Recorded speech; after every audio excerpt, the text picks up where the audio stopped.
Hello everyone! In this video, we'll show you how to install QuickBooks made easy from the Salesforce AppExchange and connect your QuickBooks company to Salesforce. Open the App Launcher and select AppExchange.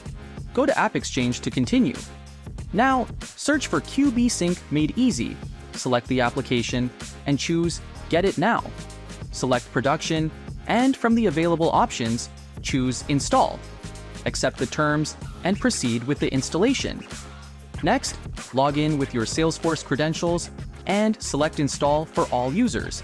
Continue with the installation and allow the required access. Once the installation is complete, you can verify the application under Installed Packages. Now, open the App Launcher, find QuickBooks Made Easy, and open the application.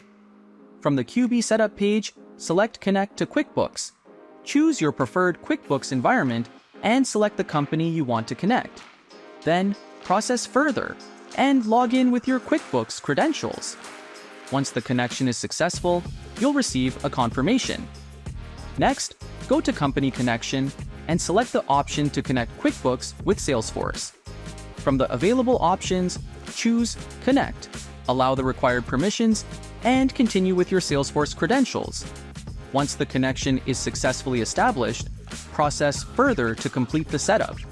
And that's it! Your QuickBooks company is now connected with Salesforce using QuickBooks Made Easy.